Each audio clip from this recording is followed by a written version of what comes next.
Okay, introduction to business analysis.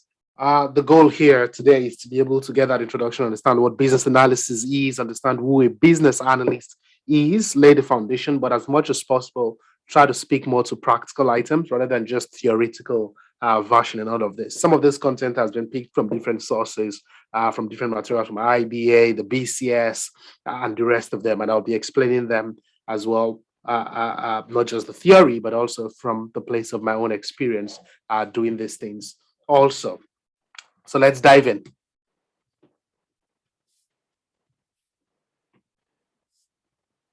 So, what is business analysis? Business analysis is the practice. So, it's important to start by understanding first that business analysis is a practice, just like you have your medical doctor as a practice, your dentist as a practice. Business analysis is a practice, so a profession in its own way. And also look at it from the perspective as well, so that something you do, you can understand it. So where we go is this is the practice of enabling change. So this really underlines the goal of it as a business analyst. Whatever it is you're doing, you're trying to enable change. I mean, you're not the only person driving all the change, but you are part of enabling that change to happen in an organization context. So, and of course, we've already said business analysis. So that already gives it away that this is within a business context. So within an organization context, you are enabling change. And the organization can be any form of organization, really. It can be a business place, it can be even a non-profit organization, political organization, whatever. Business analysts are needed everywhere, even though sometimes the places where you need business analysts the most, no one is really getting one. And we'll get to that point to explain the fact that you don't necessarily need to have the title business analyst to be doing business analysis. So, as a matter of fact, when you look at the definition of a business, when you look at the definition of business analysis, it just dawns on you to say, oh, that means every CEO is doing some form of business analysis in their work anyway, because you're there to enable change within the organization context. And let's take the definition further. So, business analysis is the practice of enabling change in an organization context by defining needs. So, you see now that there are different ways so many people can enable the change, but the business analyst part of it is to be able to define the needs and to recommend solutions that deliver value to stakeholders. So, looking at the definition already, it already gives us the point on the main things that the business analyst needs to be thinking about and considering, which is change, context, needs, solutions, value, and stakeholders. And we'll take a bit of a deeper dive as we move on as well to the next part of this. So here, this is it. The six things we've just talked about in the definition. These things are put together into something that the IIBA, which is International Institute of Business Analysis, are called the business analysis core competency model. So in everything that the business analyst is doing, the thinking is revolved around these six things: change, the solution, the context, the value, stakeholders, and needs. And I'm just going to pick them one after the other and explain through a little bit what they really refer to. So let's start with change. Of course, change is something is existing this way today, and you want to move it better. So an example, we manage our customer data on Excel spreadsheet, and we think it's beginning to give us a lot of confusion. Then we need to move it up to a CRM system on Salesforce, for instance. So that's a change that we need to make happen. However, the whole goal, the change there is not just to move things from spreadsheets to Salesforce. Yeah, the change there is what exactly are all the things that why are you trying to do this in the first place? Like, oh, we are trying to move away from being manual to automating our process. We're trying to move away from broken processes or disjointed efforts to a more seamless flow across the different teams. We're trying to move away from lack of inadequate record to having comprehensive record. So you see there that when defining the change, it's not just about the solution that is switching, it's about what exactly is changing within this place as well. And that change, of course, within it is the new solution you are bringing in. In the case of this example I've given, oh, you need a new CRM system. Then you compare different CRMs that is out there. You compare Salesforce, you compare Pega, you compare HubSpot and Zoho and the rest of them. So these are different solution options that you'll analyze and think, oh, this is the Salesforce is the best one we want to go for, maybe based on value to price and all those things like that. So the business analysts get involved in comparing solution. And sometimes the solution is probably thinking, should we build or should we buy? So then context, need to be thinking within the organization that they are working with. Many times they have some form of principles or agreed decisions that guide the different decisions that different teams make. For instance, I've worked at an organization where anytime there's a need for a new IT system, it is a buy first decision before build. It's only when there is nothing existing out there as a software as a service that they would decide to custom build something internally. So within the context of the organization, you prefer how they want things to be done. Another example as well is what industry is this organization operating in?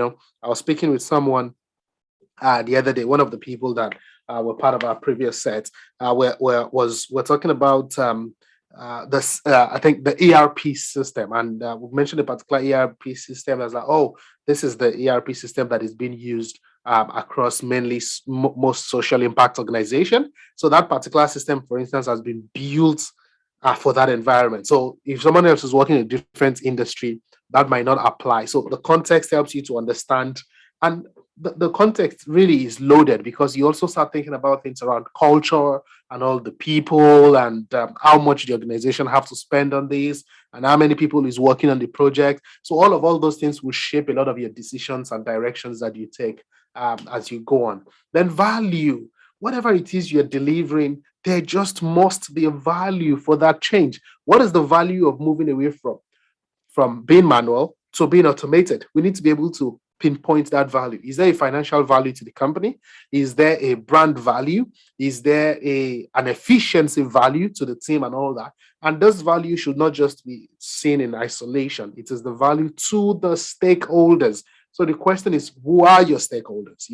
Who are the stakeholders that you're working with and all that? And then of course, the needs. What exactly are the needs? Are we making sure that this solution within this context and whatever value we think we are offering to the stakeholders, is this actually their needs really? And as you can see, this is a continuous flow, a continuous connection really. It does not necessarily mean that, oh, we start by thinking stakeholders, then we move to needs, then we move to this and all that. You can pick up at any point and all that. But the most important thing, as you can see from the diagram, is that all these items are all connected. You look at the three things that you are looking at that are existing situation, for instance, the context, the stakeholders, and the change that the organization is trying to drive. So most times those three things are clear before you start your work. And then as a business analyst, you're thinking, okay, how do I clearly understand the needs of these stakeholders? And then how do I make sure that whatever solution we are recommending fits within our context? And how do we make sure that the solution solves the needs and offer values to the stakeholders and helps us achieve the goal of our change within this context and all of it. So understanding this independently, but they are is a continuous loop tied together. And you see that everything that the business analyst does, from stakeholder management analysis to requirements engineering to options analysis, everything fits around all of these 6 items that we are looking at here. So now there are different levels to business analysis that you can operate at.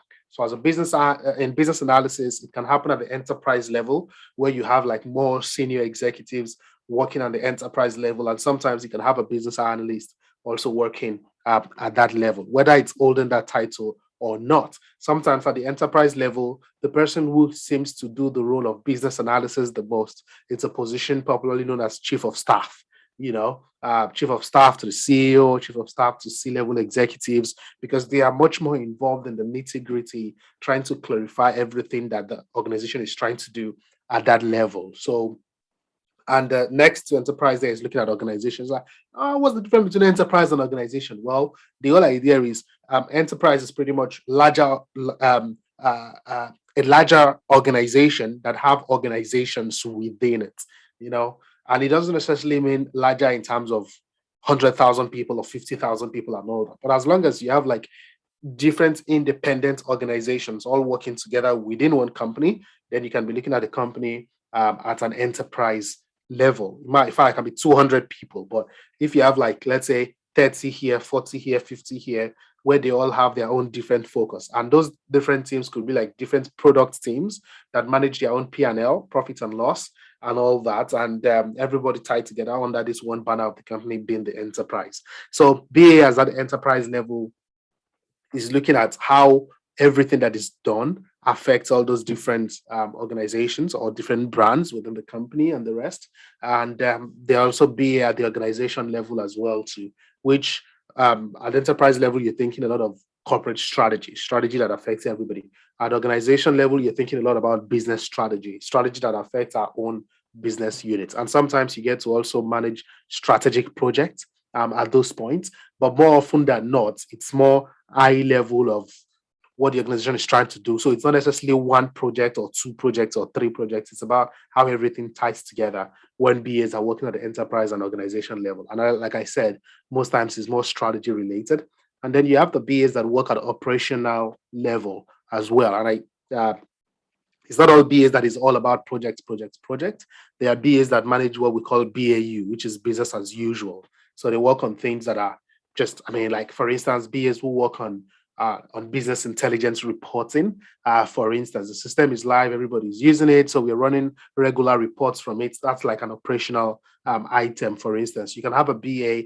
For instance, I've once interviewed for a role which was called Sales Operations Business Analyst. So the role there was pretty much operational. It wasn't as if I was coming to deliver a particular project. It was more about looking at the sales operations and running reports for it for the team, identifying how the sales team can improve. So it's a continuous effort. That's what pretty much operations is. Isn't it? Then project, which is something that you start and end. You have a start and an end date. That's what a project really is. You have business analysts working at projects levels as well. This is by no means saying that operations is higher than project, because sometimes one project can cut across different operations team. Sometimes one project can be a project at an enterprise level type project that covers across multiple organizations. So this is not so much of like an hierarchical level. It's more about like different forms that business analysis can take within an enterprise, within an organization, within the operations team, and within the project team as well too. And in all of this, you have all those differences where either the BA is focused more on strategy, focused more on data and business intelligence, or focused more on things like projects delivery or products delivery. So there are also those little nuances like that in the delivery of a business in the delivery of business analysis. I'm careful to keep saying business analysis because we're gradually looking at business analysis. Then we now start talking about a business analyst. So now let's talk about it. Who is a business analyst? Who is a business analyst? So a business analyst is anyone that performs business analysis tasks, irrespective of their title. Like I said earlier, I gave an example of you can have a chief of staff doing a lot of business analysis at enterprise level. So that's not a business analyst title, but that person is doing business analysis work. So that person is a business analyst. And that's why sometimes when I speak to people who are looking to switch their career to business analysis, I talk about the fact that whatever it is you're doing currently today, there might be some items of your work that is more business analysis related. Like we talk about, it's about enabling change, isn't it? Understanding the needs of stakeholders and recommending and delivering solution that delivers value. And many often than not, even in your operational item, you would have done something related to it, regardless of what your title is. So I try to help people to focus on those things and draw out from that experience, then build up from there. So you can build up from where you are. So a business analyst, there you have it. So anyone who performs the business analysis task, irrespective of their title. So the business analyst, they are responsible for aligning desired and designed solutions with the need of the stakeholders. I love the way this puts it here because it goes back to the definition of business analysis we looked at earlier, which is pretty much you understand what the needs are, what the desires are. But now, what is desired and what is eventually designed, the BA is the person who makes sure that those two things are in alignment. You get it? They make sure that those things are in alignment.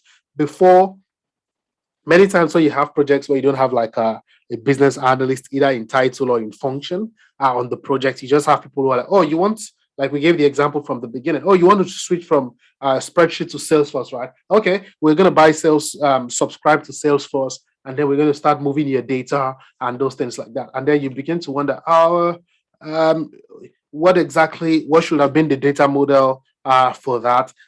What other apps could we have integrated on Salesforce to make this work better? Yeah, we thought you just need Salesforce. Then you just go ahead and deliver something and it's not useful to anybody, and everybody is angry that they've wasted money. And this happens a lot. Sometimes even on projects where you have business analysts, especially when the business analyst is not doing their work right, because the whole goal is not just about the product or the solution. It's about what exactly are the needs here? What is the desire here? And to make sure that whatever it's been designed aligns with what is desired. So if you forget anything, don't forget that the business analyst is the person who's bringing the alignment between the desire and the designed solution. So, but within what? The need of the stakeholders. So it's not just the desire of everybody. It's about understanding who exactly are your stakeholders, and are we making sure that this solution meets the desired need that they have. So the question for you, are you a business analyst? Have you done business analysis tasks before in the past? Whatever your title is, you are a business analyst if you've done it. But if you've not done anything about enabling change anywhere and all that, okay, then maybe we can start saying how can you get to that point where you start doing some things to enable change. All right. So now I'll look at the business analysis, the process, for the process model for a business analyst. Yeah. So business analysis process model. So this example process really from the BCS recommendation on business analysis. So it's just trying to show like the flow of pretty much everything that the business analyst does on a high level, which is you start by investigating. You investigate the situation. What situation is here? You know, that was deliberately said investigate the situation, not investigate the problem, because it does when you're enabling change, it doesn't always mean that there is a problem that you're coming to solve. Sometimes it's just that we are good right now, but we want to be better. So we are good, it's not a problem, is it? But it's a situation. Yeah. So you investigate the situation to have a clearer understanding. And of course, in investigating the solution, who will you be speaking to?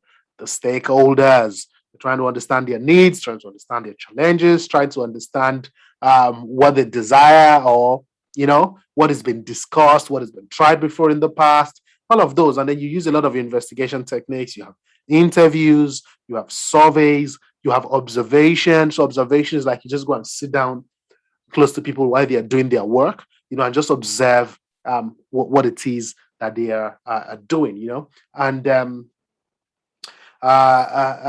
then there is also document analysis. So there are existing documents that they've prepared, maybe about their existing processes or how they do things and all that. You can also review all those documents again and understand them, the background. So a business analyst does not come in and start recommending and say, oh, you want Salesforce? Yeah, I've done it before, like in 3 places. So these are the things you need to do. No, no, no, no. No matter how many years you've spent delivering that particular solution, you get into a new environment, you start by investigating the situation, because it's different strokes for different folks. You're not going to do exactly the same thing you've done before for these same guys. There are some things you need to think about. Sometimes it's even how to relate with the people, because if you miss that, you might not end up delivering any solution. If you don't understand even the political dynamics of the environment, is part of your investigation, so that you know who to talk to, how to talk to them, how to present, who prefers meetings, who prefers emails, how best to manage all those situations. So these are all the things you're looking at while you are investigating the situation. Then you consider perspectives. What are the different perspectives across the different people working on this? How do they think? What do they think about it? No, we don't need this. It's rubbish. Oh, we really need it. It's our current process. It's been a pain, even though not a lot of people are complaining, but I think it's a problem. You consider all the different perspectives across the team as well too, and how things is being done currently. They've been doing it this way. So you learn a lot from all of that. Then you analyze needs. Analyzing needs there did not just say capturing the needs or writing down all the needs, because it's not everything that the stakeholders tell you that they need that they actually need. So you are going to like analyze it. So which one is essential? Prioritize which one should be priority, which one should be later. Do you understand? Which one offers more value than another one that we need to do first, So that's all the point. Analyzing the needs, then evaluate options. Yes, now you've understood the needs, you've considered different perspectives, either in approach or in what is being done and all that, and you investigated the solution. Now you're considering. At this point, I'm not so sure that the Salesforce that we are talking about is our best solution. Maybe we should be thinking about HubSpot, for instance. Like, oh no, no, why don't we just do a clear options analysis? Let's check this, let's check this, let's put our important metric that we need to make sure that we achieve from any solution we decide with, and then compare all of them and make a decision on which one works best. Sometimes as part of evaluating your options, you might even need to do some form of POC, a proof of concept. Like you might need to maybe even try out the solution sometimes and demo it for different people So evaluating options does not necessarily mean sitting down and comparing the options that you have. Sometimes it involves using them as testing them out and all that. So I've worked on a project like that where we thought, oh, this is a solution we're going to use, and but a lot of options has been compared, analyzed. Even a consultancy managed the whole flow, and a decision was made. Oh, let's go for this, and then we went for that solution. We retrofit the user stories and the test cases and all that. Of course, retrofit there, meaning the fact that well, it's already existing, so we just try to like create work backwards by writing those things so that we can give people details that they can read and do their test. And as we were testing from different country to different country, because this is something we're going to roll out to, I mean, well over 100 countries. So by the time we checked out, we started getting some feedbacks of, oh, this is an issue, this is an issue. But even though the product was very good to an extent, I started identifying those serious issues early enough. And then we checked the appetite of the company, the vendor for that product. There was no appetite to make some of those adjustments. Then it began to shine more light that we thought this was good, but it's definitely not the best to go for. So that was an options analysis that stretched out for months, really. And then the decision was made to go a different direction and have a different team managing that process. So evaluating options can be days, weeks, months, whatever it is you're evaluating. Then to define the requirements. By the time you understand, oh, this is the clear part that we are going for, this is the option that works for us, we need to also clarify requirements. Someone is thinking, shouldn't we have gotten the requirements before we consider the options? Well, we'll get to that at some point today, which is the fact that there are different levels of requirements. So there's requirements, something called business requirements, there is stakeholder requirements, and then you talk about the solution requirement and then the transition requirement. But I'm not going to go into the details yet. We'll look at that later. Then once you've defined the requirements, is to deliver the changes. So working with the software developers or the implementation consultants who are customizing the solution, the software architects, project managers, and everybody together to make sure that whatever the change we're trying to deliver is being delivered. And like we said, we've been careful to say that as a BA, you are delivering change, not necessarily delivering IT system, because your new change might not be a new IT system. Your new change might just be an improvement in existing processes. So you see, if it's an improvement in an existing process, it might just be that you're working with maybe other business analysts and other stakeholders that you're collaborating with to be able to clarify the process and test it with them to make sure that everything works. So it's about delivering the change, not just about the system. So now, having looked at different things around the business analyst, what they do and all that flow, we then begin to think that, like I said at the beginning, that you don't necessarily need to have the BA title. However, there are some common titles that are pure business analysis work, but their titles does not read business analyst. An example, as we can see here, is the data analyst, the strategy analyst, the business architect.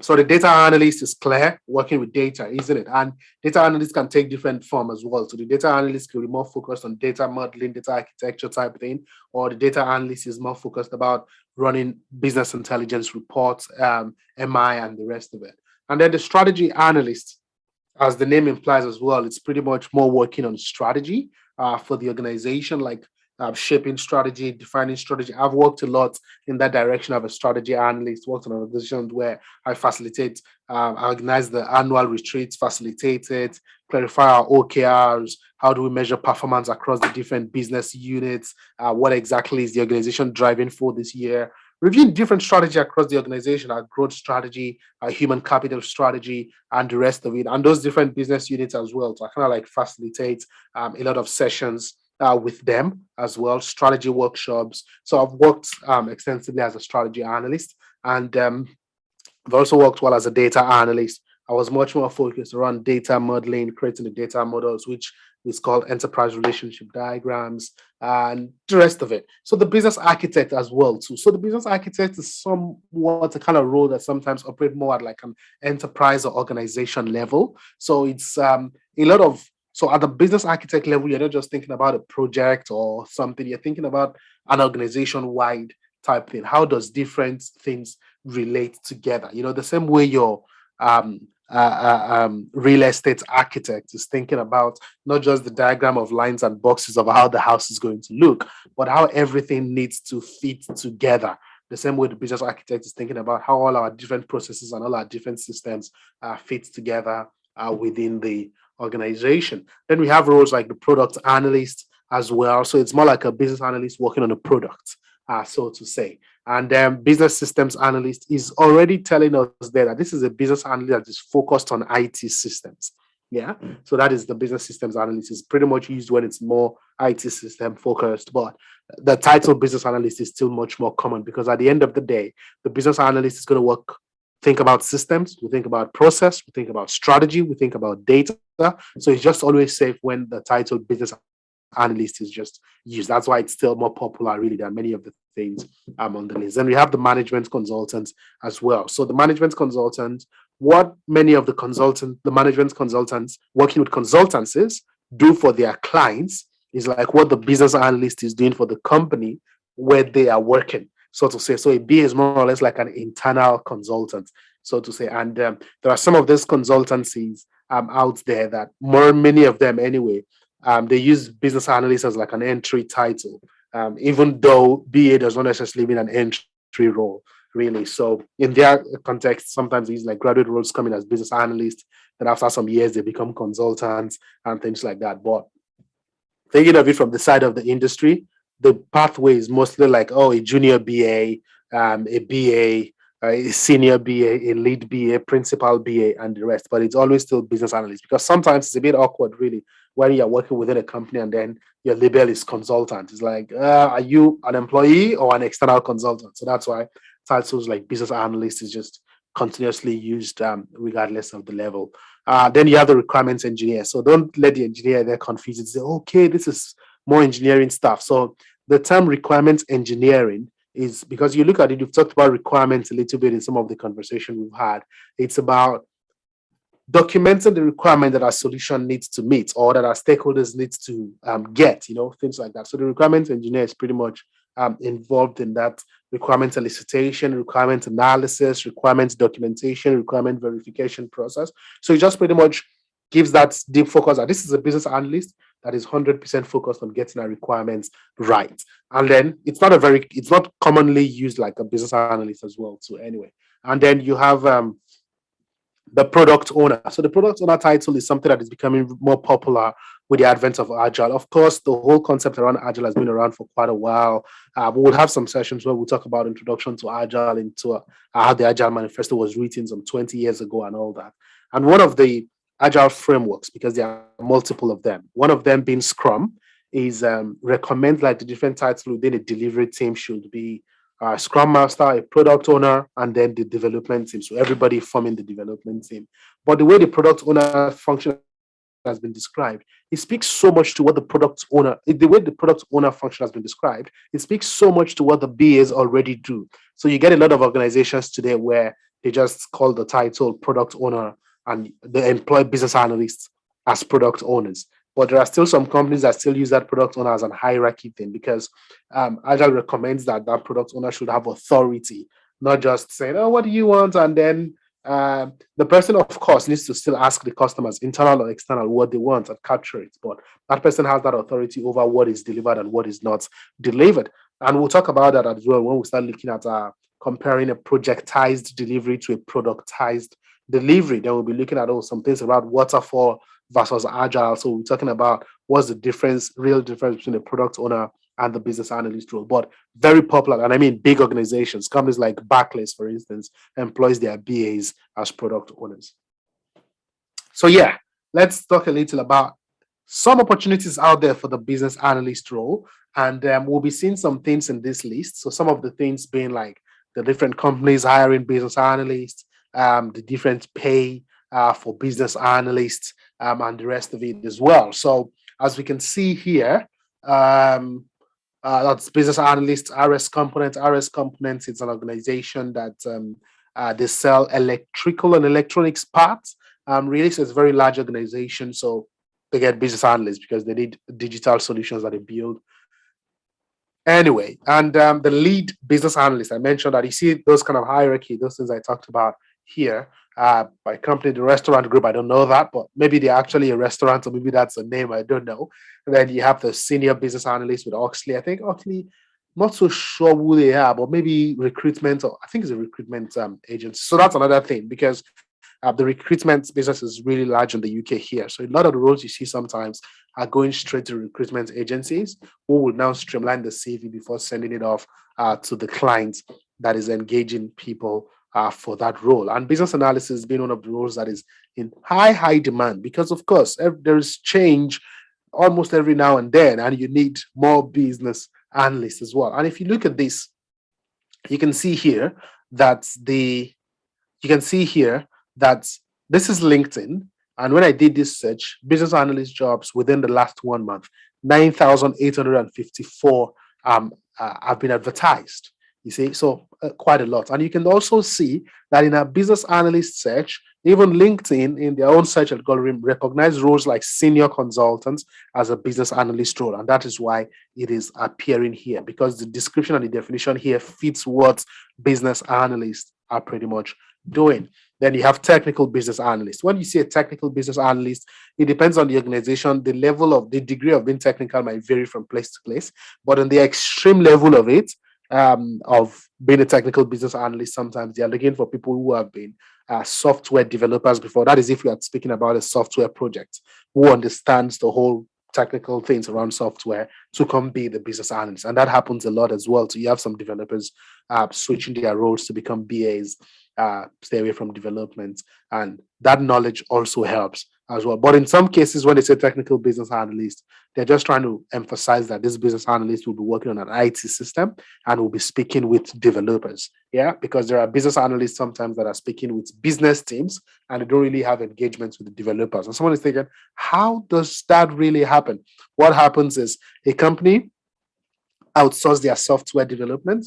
So they have a business analyst on their own side. I've worked in that capacity before. So we're putting together all the requirements and everything from the business. And then there is an external company that does the development of the solution where the software developers and everybody sits. So then the requirements and everything that is gathered from the business here will be exchanged with either the business analyst or the project manager on that other side. So they are the one that will now be having the technical detail interaction with their technical software team on their own end. So when they say technical business analyst, it probably just means a business analyst that works closely with the technical software development team. But sometimes it might also mean we need you to have the technical understanding of software development yourself. So don't just read it out by the title. You can read the description to understand what is required. Then this is JobServe. 17,000 jobs has been advertised in JobServe. This is not 1 month. This is not 3 weeks. This is not 2 weeks. This is in 1 week, because this site JobServe pretty much only shows results in the past 7 days.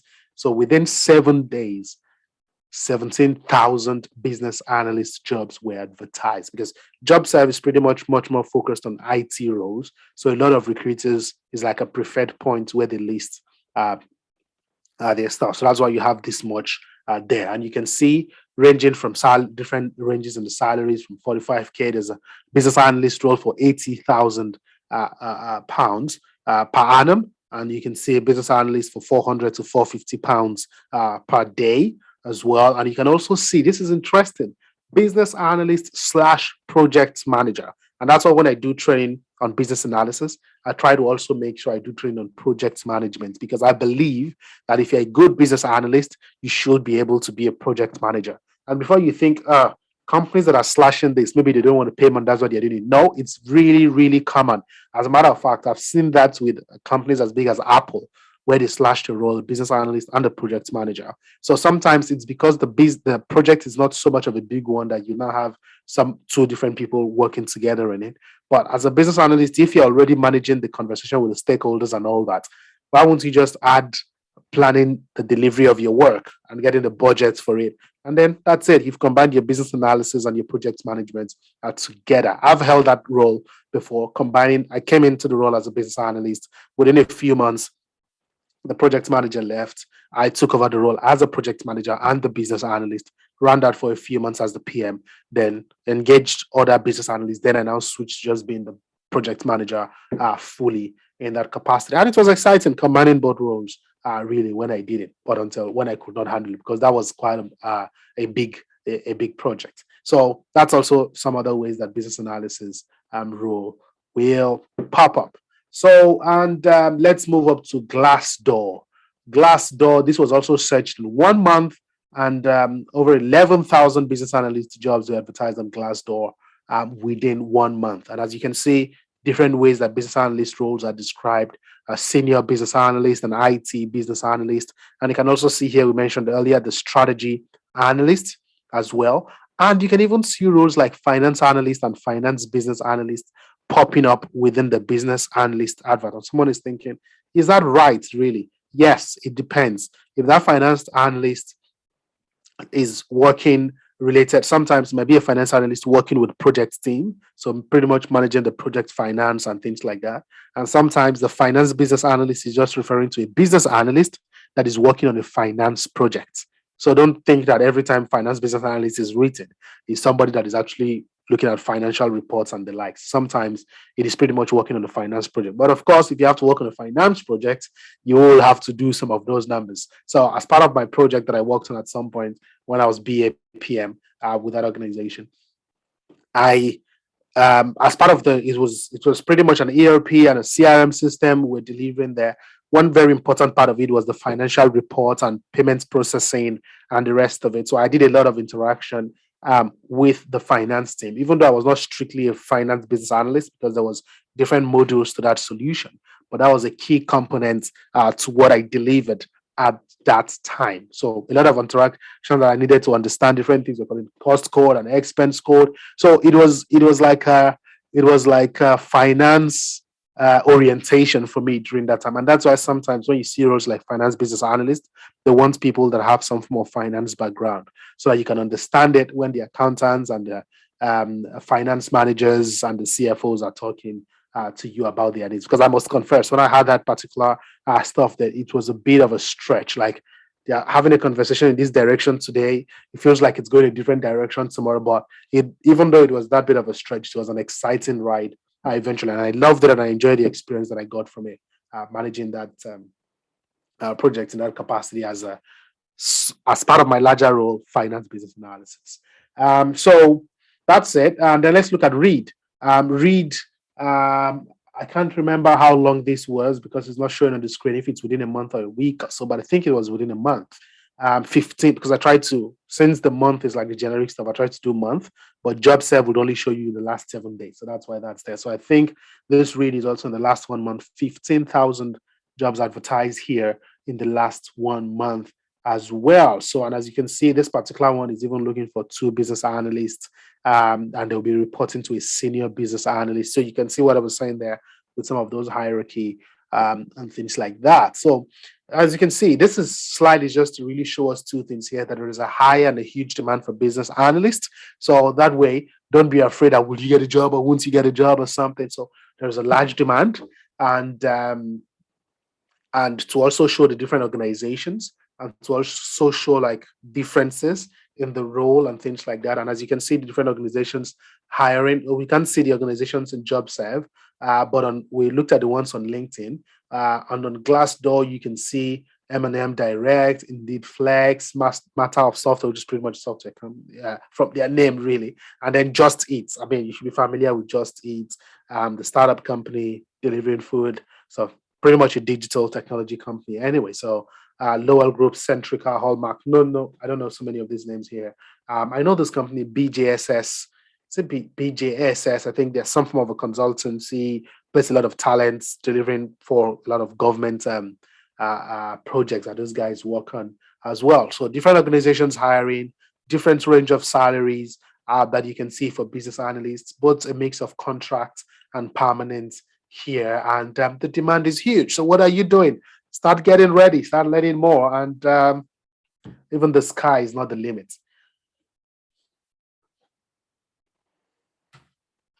Yeah, so now you know that is exciting. You've seen the pay, you think you want to jump into it.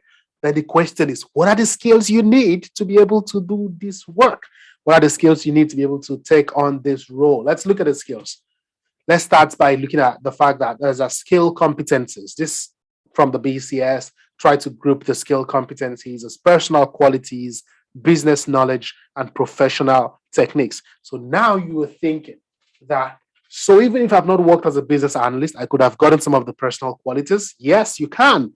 And you could have gotten some business knowledge, especially if you're looking to maybe still stay within the same industry where you're already working. And even if it's not the same industry, at least a lot of business knowledge are transferable anyway. And then the professional techniques. And even in that professional technique, there are some of them you could have used in your role. Whatever your role is, you've worked in sales, you've got some techniques in relating with people. You worked as an engineer, you've got some techniques in solving problems. You know, at the end of the day, you'll be able to, by the time we look at some of this list, you say, okay, I think I'm like 80% there already. So if you think so, fantastic. And if you think you're still just 40% there, we can top it all the way up. Talk to you about all the skills, give extra materials you need to study, and keep making that progress. And as a matter of fact, I believe that I've been doing this for many, many years now, over 10 years, really. And I'm still learning, I'm still improving. You know, things are changing, things are adjusting.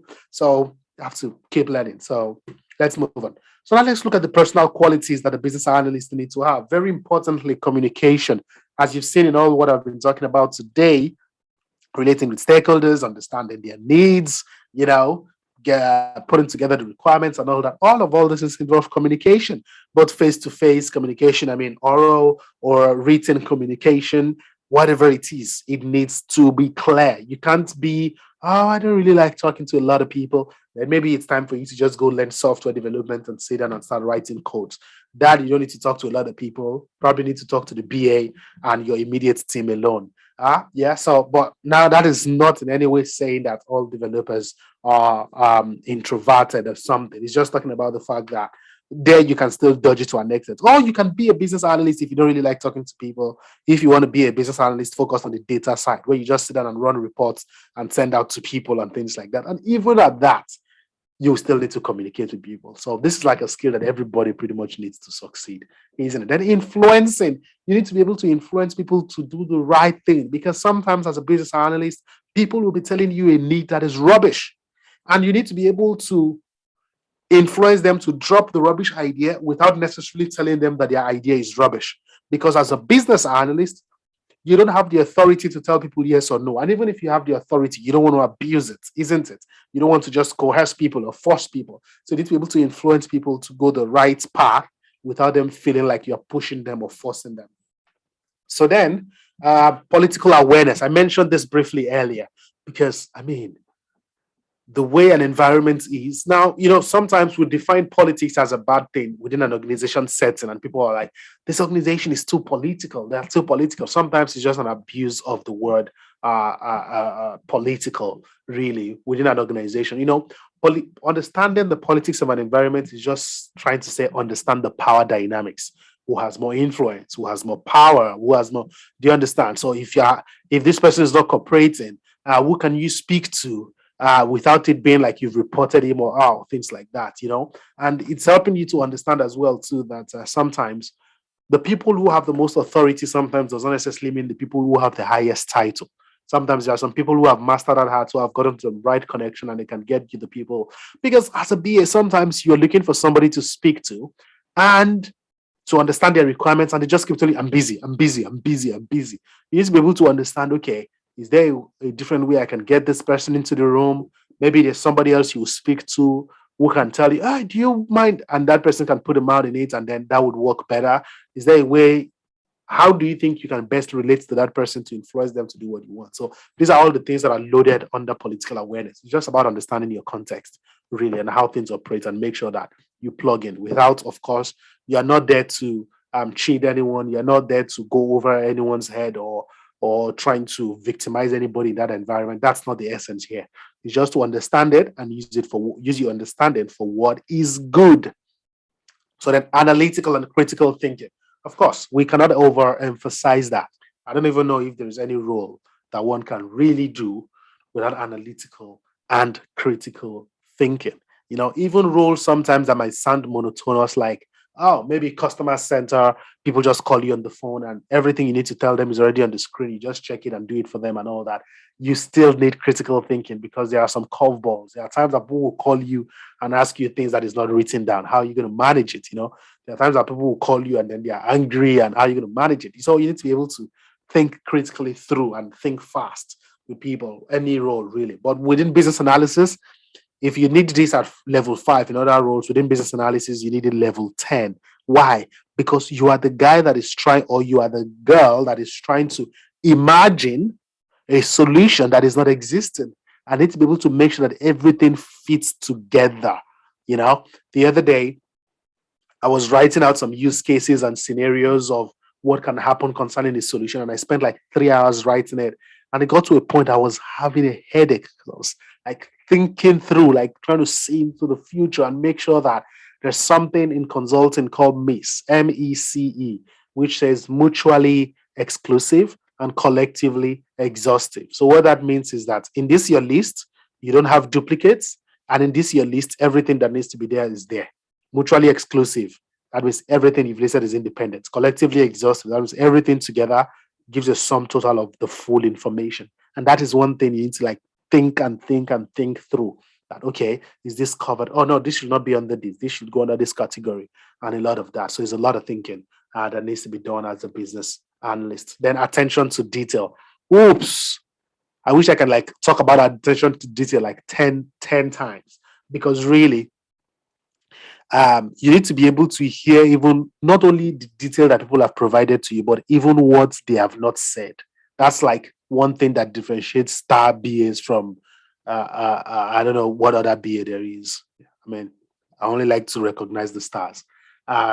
So attention to detail. You should even hear what people are not saying. Like, okay.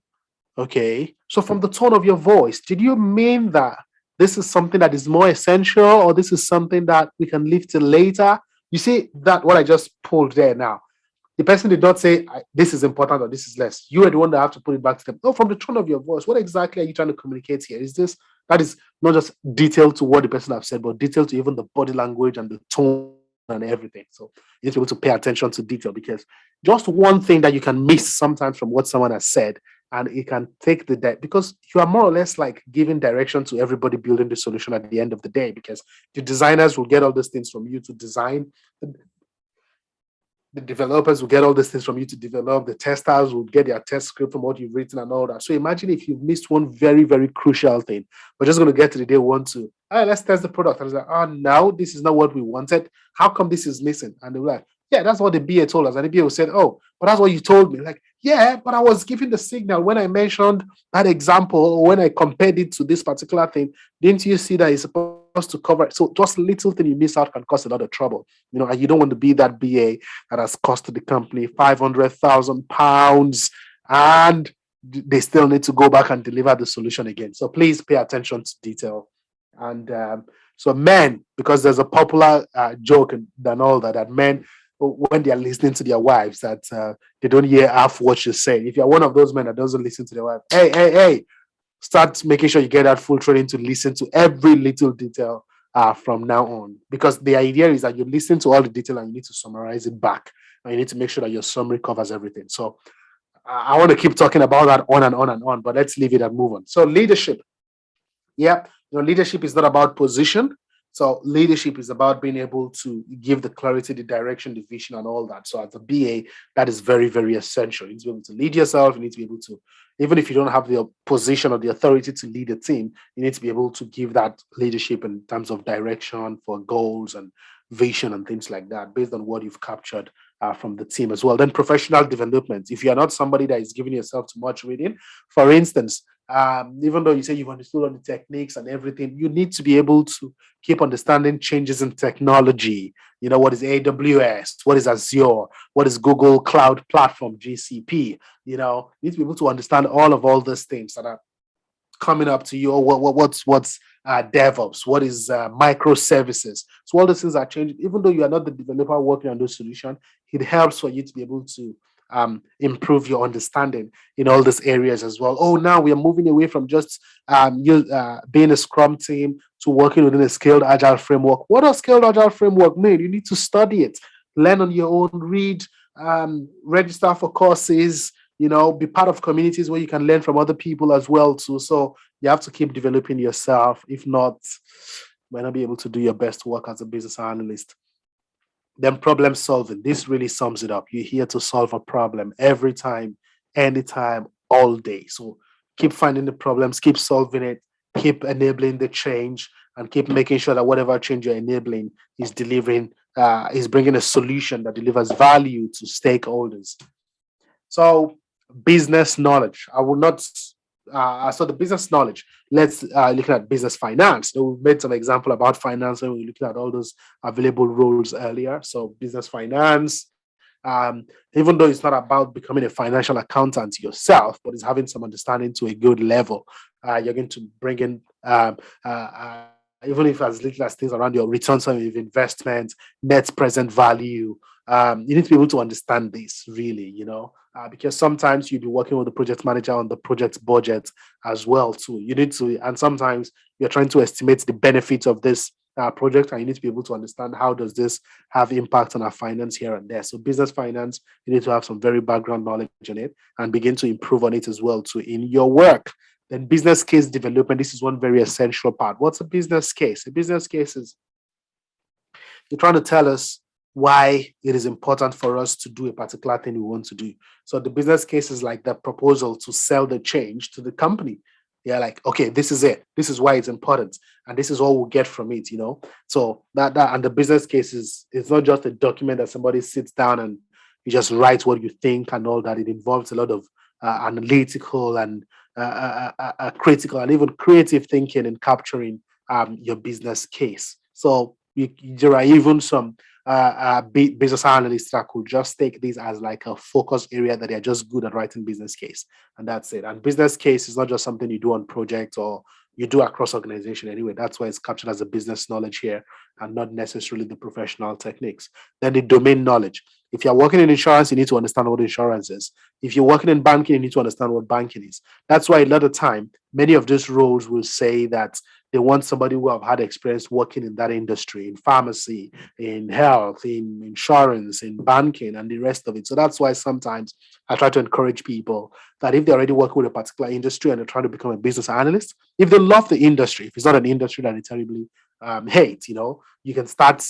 You can leverage that experience you've had in that particular industry and start your business career in that industry, because now you've got a domain knowledge that makes you of a better position. You understand? So when I get into an organization that I've not worked with, before I even focus on the projects that I'm trying to deliver or the product, my initial focus is understanding the business, everything I can understand about that business. Even further research I have to do for myself as well, to just to make sure you get that domain knowledge. That domain knowledge can also extend beyond the industry to also talk about whatever product or project you're trying to work on. You need to have some understanding around it, really. So then principles of IT. So technical principles of IT in terms of looking at it from delivery to operations. You're buying this, you're building that solution, and if you're building the solution, what is like the high level how that just flows and all that. So these are background things that it's very important to understand as well. Then organization structure. How is this organization structured? So you know who you are speaking with. So you don't go ahead validating requirements from the wrong people. You need to know who is in charge of the team, who is the people here. So that gives you clarity into, oh, okay, this solution we are building is going to affect sales this way, it's going to affect marketing this way, it's going to affect claims operations this way. Okay, so these are the people I need to speak. Oh, even though there's a claims manager and then there's a sales manager, I think there's an operations manager that sit above both of them, but marketing manager is different from the operations manager. So it gives you see how all those clarity begins to give you insight on who to speak to and even how to structure your work and all that. And supplier management, depending on the project you'll be working on or the operations you'll be working in, there are suppliers that are supplying you. I don't know. There might be vendors, the technology vendors, partners. As long as there's some form of supply that is coming in to the team, you need to be able to have a way to manage them. Then the business architecture as well. You need to be able to understand in this business, how does everything tie together? How does this system connect to this system? How does this process connect to this process? So on that background understanding helps you to understand where exactly are we improving in the midst of all this. So business knowledge, there you have it. The list is by no means exhaustive. As much as you can understand about the business, the better you can be the business analyst for the business. So professional techniques. This is now trying to look at things that are much more focused, much more related to the business analysis discipline itself. And you've got strategy analysis, we talked about it a little bit before. Project management, we'll be talking about it even more. We've talked about it earlier. A BA needs to be able to understand project management. Then stakeholder analysis. Hey, you need to be able to understand your stakeholders, know who they are, put them within the influence and interest rating. Who should I manage more closely? Who can I manage from a distance?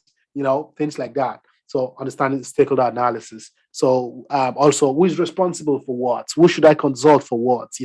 Things like that is all what you deliver from your stakeholder analysis. So you want to make sure that an important stakeholder is not left off the list.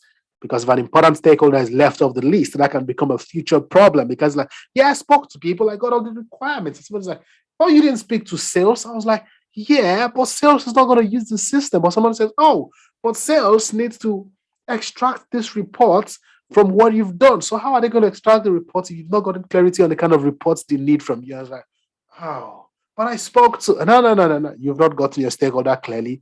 You run into trouble. We don't know how many months you would have wasted already. You have to go back to make sure everything is clear. So that's why you need to carry people along in all your work and check in with people. Well, do you think there's anybody else I should speak to that I've not spoken with? Those are some of the things those are some of the conversations you also have with people to make sure that you get a clarity of your stakeholder list completely correct.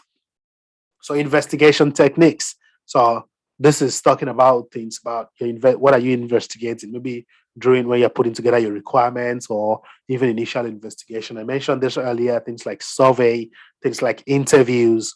Interviews is like one of them very, very common stuff because you walk up to people, you schedule a meeting with them and you discuss with them, have a meeting, even though you don't necessarily call it an interview, but it's a face-to-face conversation, either virtually because we're all remote these days, isn't it? Or physically in their office, just speak with people and ask them the questions and let their answers help you to even ask more questions. That's the idea. And then you got survey. If there are a lot of people, you can't interview you can't sit with everybody one on one. You can put together a survey and send it across. Worked on a project at some point where I needed to evaluate the satisfaction across the different teams within the company using that service that we're delivering. And so more or less like an internal customers, isn't it? So I needed to send out survey and get a feel from all of them. And then based on the feedback, I started even scheduling some session with some of those one after the other to dig deeper from what they've said in their survey. And then you have observation. I mentioned that earlier. You just go up to the people and observe their work. Sometimes you can observe from a distance or you can observe more closely where you're saying, oh, why did you do that? Or why did you click that? There are some things your eyes would open to when you observe people that they might not even remember to tell you when you're discussing with them. And then documents. There are documents you need to read through to have all this understanding. So these are like some of the major things under investigation techniques. I'm just supposed to run through this list, not really go into in-depth each of them, but let's move with much speed now. Then requirements engineering, all you need to do to put together your requirements from elicitation, which means listening and grabbing it from them, observing and all that. So then to analysis, okay, you're trying to like categorize your requirements, group them and all that, to documenting them, write it down more clearly, within the right format it's supposed to be, to validating them. Validation is very essential. Do not skip it. What does that mean? You've gotten all the requirements from everybody. You can send it as an email for them to read through and give a feedback. You can schedule a call and walk them through it to make sure that whatever you've written aligns with what they have said. So, and that way, many often than not, you get a documented approval either through email. I mean, that's what is applicable these days anyway, where they kind of like approve it and say, yeah, this is approved before work starts on it. So by that time, nobody can come back to you in 3 months' time or 6 months' time and say, yo, you did not capture this. Like, yep, what I gave you to validate, you did not give that feedback. So the business owns that decision, really. It's like you've transferred the risk. That's why sometimes some business people are kind of like running away from validating the requirements because they want to be able to have that window where they can say, something was missing. Why didn't you remember this? And but of course, when you relate well with your stakeholders, they shouldn't be evasive. You should make sure you capture that validation clearly. What else again? And make sure you document it, not just, oh, you told me. President, no, I never remember that scene. But okay, I can pull out the email on the 17th of August, 2020. Yep, here is it. You get that's essential. And then business modeling, like more or less looking at modeling, either modeling what exactly how's the business going to go, what's going to work here, what are the different uh, uh, uh, uh, uh, what are the things this solution needs to address, how are we going to manage our cost, things like that. So just think about the business model canvas. It gives some concept into getting that view. Somebody's thinking, oh, I thought you only use the business model canvas when you're building a new business. Well, if your change is going to transform the business to a large extent, you might want to start thinking about the business model as well. So that is this new solution going to change our model? Is it that instead of charging customers a flat fee per month for our product, maybe we can start charging them based on consumption since we've now improved something, blah, blah, blah. So things can tweak your business model. Then data modeling. This is where you understand all the different data sets behind your system. How do they connect together? Hopefully, we'll get to have a session on data modeling to look at that more clearly. Then facilitation skills as well. You facilitate workshops, really, and you need to be able to facilitate all of those. And sometimes you also facilitate training. Maybe by the time your solution is about to go live, you need to train them. So that as well.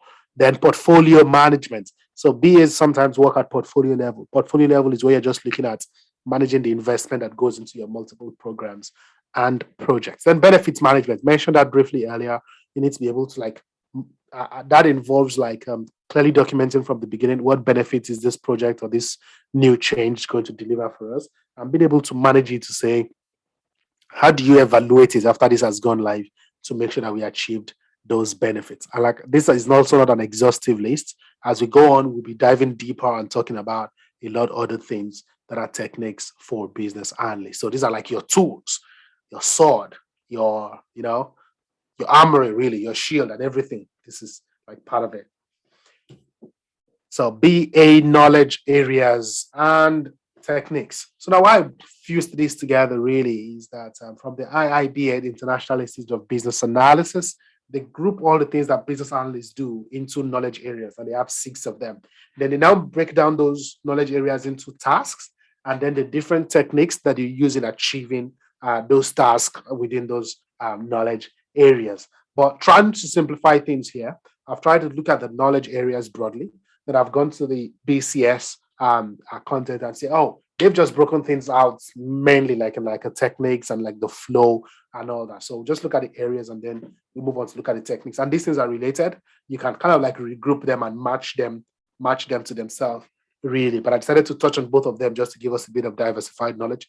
If the knowledge areas is confusing you, you can focus your attention more on the technique side. Then maybe as we go on further, we can throw more light around the knowledge areas of work as well.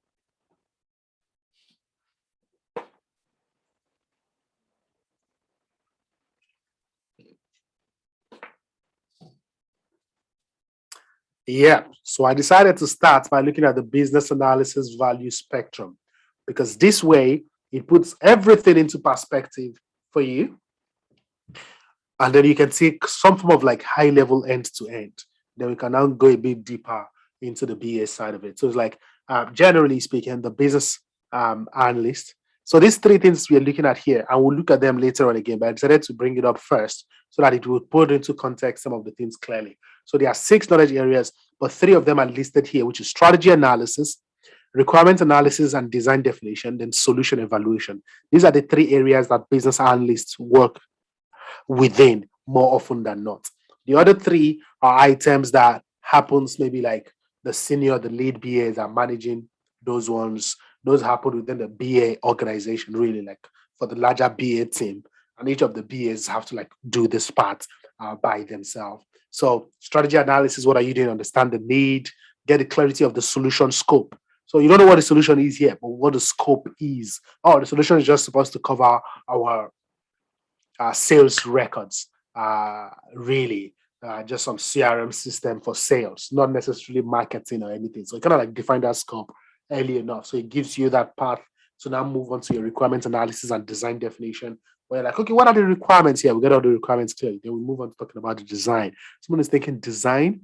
Is that not something that UX designers do? Yeah, UX designers do design, but business analysts do design as well.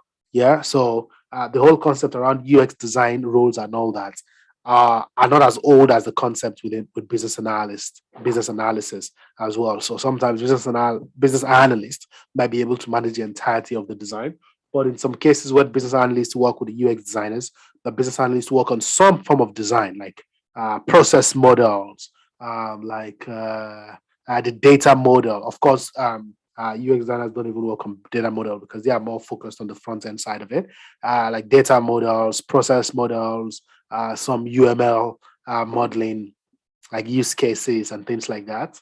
And some of the front end stuff as well, the BS can work on it. Like they can do some wireframes or some mockups sometimes, and then they can pass it on to the UX designers to do the more technical side of it. And I mean, some organizations just go from wireframes to developing the solution anyway. So yeah, no, so let's talk about solution evaluation. Now you've gotten the requirement and the analysis, you've done the design, you've passed it on, the development has been completed. So you need to be able to still evaluate that solution. That does this truly meet with the need that we wanted? The proof of concept or the prototype, the initial stuff that was released, you need to be able to like look at it, review it, provide feedback, and a lot of all those things like that. Then even when you have like a pilot solution or a beta solution that is being released. So when you say that the product is released in beta, that means it's been released to like a general public to use it, but we are not done yet. We are still getting feedback and improving on it. So before beta, there is the proof of concept is like a level where you say the alpha release, which is like this release is just controlled. No external people are using it yet, just for us to be able to do like our acceptance testing and usability testing and the rest of it. So then once you've done all the delivery, you move up to a level as operating. The solution is now in full operation. Da da da da da da. So and you pretty much work around all this. So a lot of things you do under each of this around moving from pilot or from proof of concept to pilot, for instance, you might have to roll out a lot of training and content and documentation and things like that. So the business analysis value spectrum, this is the value you offer from strategy to solution. So now we've talked about requirements, isn't it? Looking at requirements and design and the rest of it. So one important thing there is down to get, I mentioned this earlier that we'll look at the different types of requirements that there is, because this requirement thing is like the one word that keeps popping up every now and everywhere. So it's important for us to get a bit more clarity around it. So you've got business requirements, which is what the business objectives are. What are they trying to achieve? What are their goals? That's what the business requirements really points at. Then you got the stakeholder requirements, which is like, oh, I want the solution to be able to help us achieve this, achieve that, and all that. So they are telling you everything that they want to achieve from the solution. Then once you've gathered those requirements, many times though, the business requirements and the stakeholder requirements are put together as a business requirement documentation. So what ends up happening practically is that the business requirements is what we refer to as a high level. Then the stakeholder requirements is like the detailed requirements document. So then the solution requirements, where we now take those things that we've written in business terminology, or the stakeholder wants this, or written as user stories, where you have as a buyer, I want to be able to achieve 10 items at once so that I can save money. All those things written in business language can now be transformed to your solution requirements, where it is a bit more technical. In business analysis, scope of work, there's something called the solution requirement specification, where you state more clearly how that thing will be delivered sometimes. So when you have a BA working at that level of solution requirements, that is a technical BA, because sometimes BA just stop at the stakeholder requirement side and just pass it on for the developers to understand from business language to development. That happens a lot as well. Then you have something called the transition requirements, an interesting one that sometimes can be overlooked, which is like by the time the solution is ready, before we go live with the solution, what are the things we need to do? So that's why you're clarifying all the communication that needs to go out. That's why you're clarifying maybe there's an existing solution that we need to decommission. That's why we are checking if we need to roll out some training. That's why we check how much documentation still needs to be created and all that. So transition requirements are pretty much things that once you've now gone live, you're done with them. Really. Anyway, so I hope this helps to give some clarity around different when we say requirements, we're not just referring to the stakeholder requirements, which sometimes might be the one item confused as all the requirements. But you're thinking of from the business requirements, which is like your objectives and the goals, to the stakeholder requirements, which is what they want, whatever your solution is delivering to be able to do for them. And then the solution requirements, which is explaining how that solution should be built. And then the transition requirements, which is like all the things that we need to do before we go live after our product is ready. So moving on, BA knowledge areas. Talked about that briefly, looking at our value stream. And as you can see, those three items we saw in the value stream are here: strategy analysis, requirement analysis and definition, then solution evaluation. So these are the three items you see at the top here: business analysis, planning, and monitoring, which is how do you plan the business analysis work? Like I said, many a times this might be managed like the head of business analysis or business analysis manager or lead business analyst or something. And sometimes it's done once within the organization and then they just keep improving on it little by little over time. So if you're the first BA with an organization you're working with, then you might have to start your work from business analysis, planning, and monitoring. Okay, so elicitation and collaboration. So this is something that goes on and on really with your work, which is pretty much you need people to understand all the people you're collaborating with. It's like your stakeholder analysis is really happening at this level of elicitation and collaboration, collaborating with the right people, getting the right information from them, and all that. And all those things ties. The thing is that your elicitation and collaboration ties back to your requirements analysis and definition anyway. Then requirement lifecycle management is also trying to just define clearly how are you going to be managing your requirements, like the way the documentation will be done, the way we can keep improving on it. There are things called requirement traceability metrics. You need to be able to update when a requirement is retired, that means no longer valid, or when a requirement is validated, or when a requirement is still under conversation.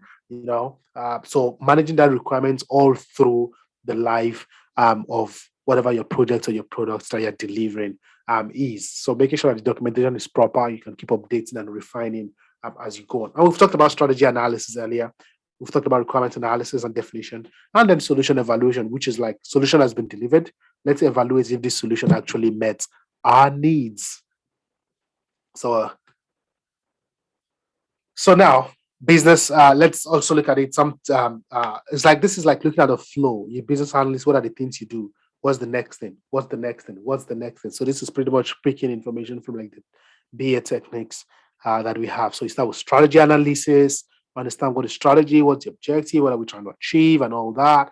Then you move on to stakeholder analysis, understand the people that is related to this change that we're trying to deliver and all that. Then you speak to them, understand what they currently do. Then you can move on to what we call modeling business processes. You can start with something called the as is process, which is documenting the business process that obtains today. Then you can also map the to be process, which is saying, imagine that our solution is now live. How would our business process change? So that you can now compare your to be and your assess. These are also ways to be able to get clarity on your requirements as well too. So that's difference between your to be process and your assess process is like your gap analysis. So what do we need to do now to fill in this gap? That is where we need to flesh out our requirements. So then we'll talk about defining the solution, which is getting all the clarity on what the solution needs to look like, what the requirements needs to be, and the rest. Then you have like business and financial case. Now that we know the solution we're trying to deliver, okay, I think at this point it's clear for us to develop a business case to say, if we deliver this new Salesforce CRM to replace Excel spreadsheet for managing our customer records, We will be able to improve efficiency by X. We'll be able to respond faster to our customer. And because from our research, we've realized that 40% deals are lost because customers does not get response on time. With this new solution, we'll be able to stop that loss. And that means an indirect addition of 40% to our revenue anyway. So these are the things you do. And someone is thinking, hey, where am I going to get all those information from? Yep. Speaking to people, doing your research, you're going to extract all those information from different sources here and there. Some of them, it might even be a secondary research. It might be an industry data, for instance. You need to be able to do all that to make sure that your business case makes sense. Make sure that your business case is convincing. So that's it about that. You speak with finance as well to understand how much is it costing us to do this, how much will it cost us to buy this new one. So you look at it. If it's going to cost us 250,000 to buy this new solution, and then by the time we deliver it, our 40% increase might bring us an additional 750,000 pounds in revenue. And I was like, okay, so this project can even pay for itself after the first year, 500,000 net returns already. But some projects don't pay for themselves in the first 3 years. Anyway, so you look at it and say, oh, the value we get from it by the fourth year will break even, but then the value would continue and all that. So we'd have deeper conversations on business case as we go on. Anyway, so then requirement analysis. Someone's like, oh, but we've defined the solution. We've gotten the business case. Why are we still doing requirement analysis again? At the point of defining the solution, we are looking at a large scope what the solution pretty much is. And the interesting thing is that all through this, you are gathering requirements anyway. From your strategy analysis, you're already getting your business requirements. From your stakeholder analysis, you're already getting your stakeholders' requirements.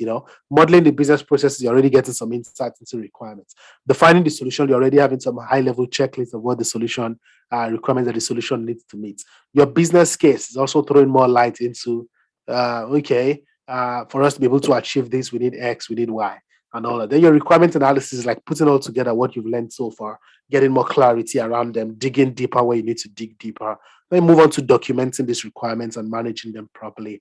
And you want to model the requirements. It's also like, are you modeling the requirements? What do you mean by that? Yeah, some of the things you've written down in text, in words, you need to now be able to have some diagrammatic representation for them. That's what it means by modeling the requirements. So, like, maybe you need to do use case diagrams, for instance, to show that a user wants to buy something, he clicks this, and you just draw them in the diagrams like lines and boxes. These things are not very technical, but it's important to learn them clearly so that one is not drawing nonsense as well. So as an example, data modeling can also be an example. You've gotten your requirements, all the different data sets you need to collect and work with and all that. You need to be able to show us really how those data, what are the different data entities, the different data tables, the different fields, how do they match, how do they relate, things like that. Then delivering the requirements, which is working with everybody that is working on making sure that requirement is delivered and checking with them that they have all the information they need, blah, blah, blah. And once the requirements is delivered, what do we have? We have a ready solution and we deliver that solution. So if there is one slide that brings together like a summary slide for us today, this is like the slide, digs deep for us, how we go in detail from strategy analysis, as you saw in that business analysis value spectrum. You started from the strategy to ending at the solution. And these are like all the further details of the things that happens in between. And each of this item can be broken down into more detail themselves. Each of them can take us like another 4 hours to explain through. So then, back again to our business analysis value spectrum. I hope that this high-level view of strategy analysis, requirement analysis, and design, then to solution evaluation seems to make more sense now that we saw it at the beginning. Then we saw the detail of everything that needs to happen in between, and then we see it again at the end. I'm like, this is like the flow of a business, the work that a business analyst needs to do. So while the previous slide on all the flow of the business analysis work shows us a bit more detail on one slide, this is like the one slide that puts everything together in like a quick, sharp summary for you as well to say, who is a business analyst? Oh, yeah, this is a business analyst, somebody that can go from a potential solution to an actual solution by starting with strategy analysis to understand the need, understand the scope of the solution, to getting the clarity on the requirements, to having the design done, to working on reviewing the proof of concepts to ensure alignment with the solution that we need, the need that was discovered, to manage the release of our pilot and all the transition requirements that needs to be thought of, to moving this to operation and making sure that everything flows smoothly. So high level, this gives us what we need to see as a business analyst.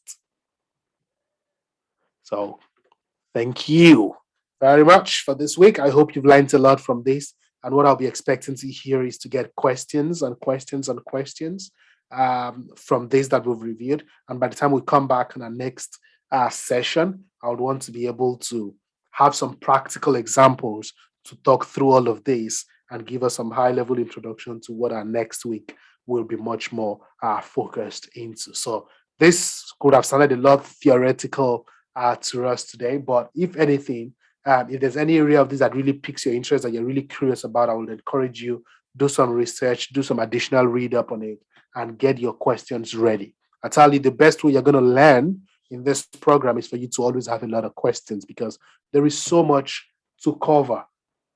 There is so much to cover, and we're trying to do this in what? We're going to be meeting like 90 minutes. I think all our meetings will be like 12 meetings across 3 months. So that brings it to what? 18 hours, really. Many of those training sometimes takes like 40 hours to deliver all this content. So that's why I'm decided to go this route where I can send you the training content ahead, you review it, we come back into our call and focus more on practical stuff in our conversation, because I'm not just even trying to do take theory, write exam and disappear. No, but nitty-gritty explanation. We'll be talking about tools as well, guys. So there's a lot to cover in this period. So I would need every one of us to buckle up and be really, really hungry for a lot of knowledge, and not just even wait for Thursdays to ask the question. Send out questions to me on WhatsApp.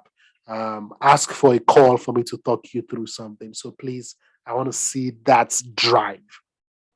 Otherwise, if you think, I don't think I'm willing to stretch for this, you might as well just begin to think maybe you're not ready for this program yet. But if you're ready for this, let's do this work and get the best solution out of it. If you throw yourself into this, I can guarantee you, without any doubt, that at the end of the program, in a short time, you'll be getting a very, very, very good role. This is not just theory. This is something I've done with some people in the past. I've shared some testimonies of people that I've worked with in the past who have done this.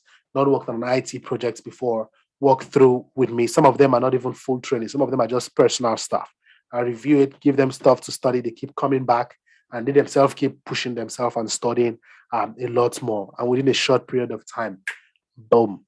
So I want to hear your story too, to be like, boom.